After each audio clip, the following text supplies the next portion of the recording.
All right, so I saw this cool thing. The idea was a Han Solo blaster pistol. So I wanted something that was a pistol. No buffer tube. Okay, so notice there's no buffer tube. You can hold this one-handed like a pistol, okay, or two-handed.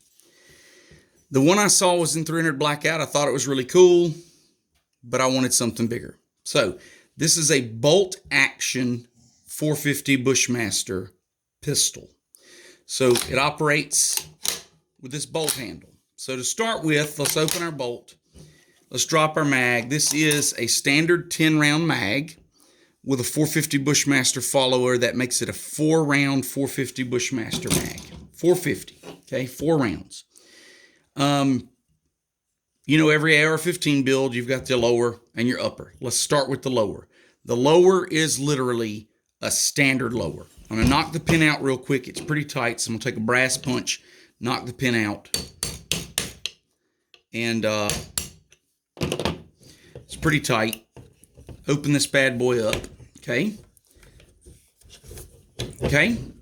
Start with the lower. The lower is absolutely any old AR-15 lower. It's nothing special. It's literally one I had laying around that I'd done a little custom painting to.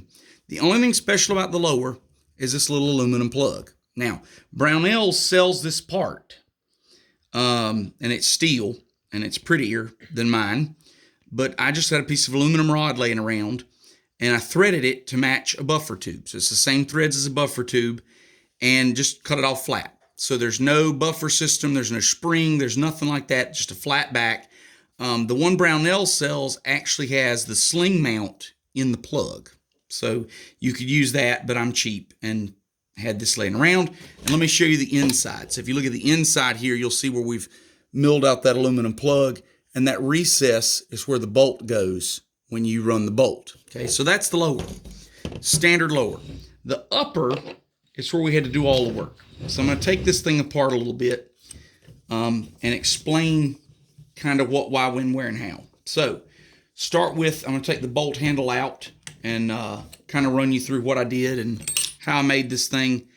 And at some point, once it warms up, we'll get some footage of us shooting it. Okay, so this little rod, this is my bolt handle, just happened to have access to a lathe, and it's a piece of stainless rod that I knurled and threaded.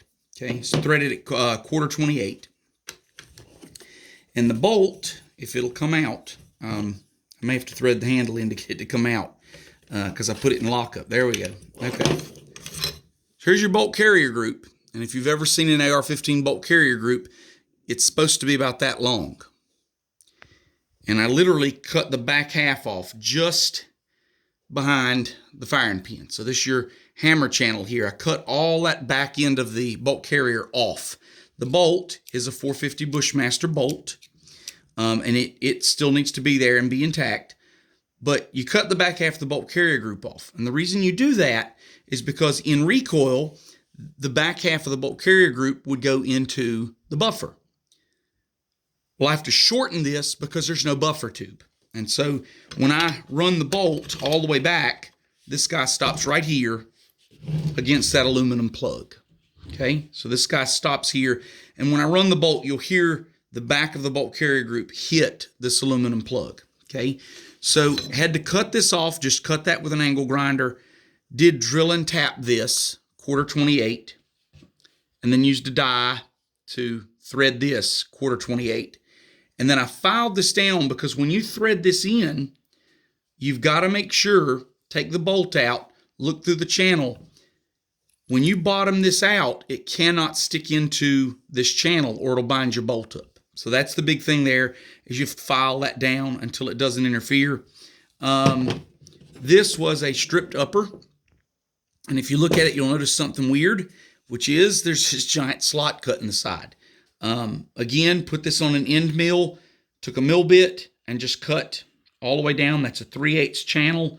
And it's kind of trial and error, but 3/4 of the length of your upper is about what you need for your bolt travel.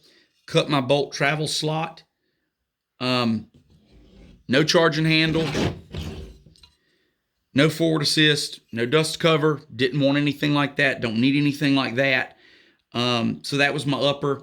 The barrel, believe it or not, the cheapest barrel I could buy was a 16-inch barrel. And that's way longer than I wanted. I wanted somewhere around the 5 to 7 inch. So I bought a 16-inch barrel, and I cut this off to about 6.5. And then put it in the lathe and recrowned it. So the gas system was a carbine gas system, actually came in about where my finger is. So I cut off the gas system and the whole front end of the rifle barrel and just had the last about 6 inches. So we're only got the chamber and, the last 6 inches of the barrel. So 5.5, 6 inches, somewhere in that neighborhood. Okay. And then I put this handguard on here just to give me somewhere to grab if I want to put my second hand up there. But then if I want to hold it like a pistol where I'm truly just holding it like this isn't going to hurt a soul to have that free float handguard there. Okay. So that's my 450 Bushmaster. I'm going to put it back together and just kind of run the bolt a few times and talk about how it works. So slide your bolt in there just like you would any other AR-15. Get your pin in. That pin's awfully tight, so take a plastic mallet to it. The only difference is no buffer spring, and you got to thread this custom bolt handle in. A lot of folks who make these guns literally just go to the store and buy a bolt. They just literally buy a bolt.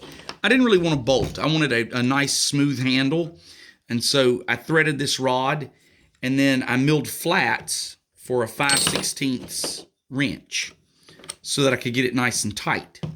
Because to work this handle shooting 450 Bushmaster, it better be tight, because that thing has a lot of recoil. I've shot it. 2 other people have shot it. The other 2 people that shot it have shot 1 round and refused to shoot it again. But my motto is go big bore, go home. So here's our Han Solo blaster. It looks like Han Solo's pistol supersized to shoot 450 Bushmaster. And literally, you push this thing forward, your bolt rotates and locks up, take your safety off, fire your gun, hammer comes up, sets the round off, and then you're going to extract your cartridge. Bolt rotates, throws the empty brass out, picks the next one up off the magazine. If you start with a 4-round mag and 1 in the chamber, you get 5 shots of 450 Bushmaster. I don't know that anybody would really want more than that, because it really recoils a lot. It's a lot of fun to shoot if you like big bores. But this is a bolt action, non-gas system, non-buffer tube pistol that looks like a Han Solo blaster. And that's kind of what I was looking for. And I think it's a lot of fun. And I might slap a buffer tube and a brace on here and try shooting it that way and see if I like it better. I might leave it like it is. The cool thing is you can kind of interchange those. But it's a bolt action AR-15. And so by cutting that bolt off short, here's the back of your bolt. When you run this back to eject the cartridge, the back of the bolt is hitting this aluminum plug. The spent case is thrown. And then when you go forward, I'm going to flip it over so you can see this side. So here's your bolt, and here's your bolt carrier. And you push this thing. You really have to push hard, get it into full lockup. And as you pull it back, it rotates the bolt. You get back to here, it ejects the cartridge. Everything works just like it would as in semi-auto, except you have to reach up with your offhand and run the bolt handle. And you can fire it holding onto the hand guard. You can hold the magazine well, or you can get a 2-handed pistol grip right on this guy, okay, on your A2 grip. And I put this single sling point on the back. The plug that Brownell sells has the sling point on there, but it was expensive, and this was a piece of scrap aluminum. So I had the lower laying around, and if you've got many ARs, you probably have a lower you could use. I got the upper really cheap, stripped upper. I think I paid $40 for it. Made this out of scrap. I did buy a 450 Bushmaster bolt carrier group, and a 450 Bushmaster barrel, and cut this down and recrowned it. And then I could have left the handguard off, but I'm actually really like the handguard. It's actually a lot of fun to hold like this and shoot. So anyway, a big bore Han Solo blaster pistol in 450 Bushmaster. And it looks really cool with 4-round mag. I do have a 9-round mag for it, and it sticks down to about here. It doesn't look as cool with that. And to be honest with you, most folks don't want to shoot 9 rounds of 450 in a pistol.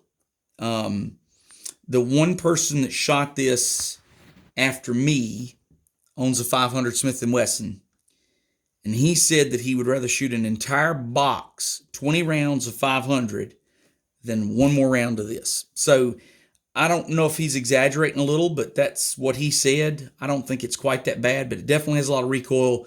We got the red dot set up on it, and it is a hoot to shoot. It throws a big old fireball, and it ejects nicely. It runs well. The only thing I would say is if you try to build something like this, you really got to push that bolt handle forward to lock the bolt firmly, and you really got to pull it back with authority to get the round to eject. And at some point, we're hoping to do a range video of this guy and get some shots off with it and let you see what it looks like. But you get to forego a bunch of parts. You don't need a buffer. You don't need a buffer spring. You don't need a buffer tube. You don't need a charging handle. You don't need a forward assist. And the other thing is, if you do decide to do this kind of build with a 300 blackout or 5.56, you're fine. But with your big bores, your 458 SOCOM, your 450 Bushmaster, I also had to enlarge the ejection port on the mill. You could also do that with a Dremel. It's not that hard. I just think it can come out a little cleaner on the mill. But so anyway, that's my 450 Bushmaster Han Solo blaster pistol. So if you have any questions, leave them in the comments. I'll be glad to answer them. And one day we'll have it out on the range for you.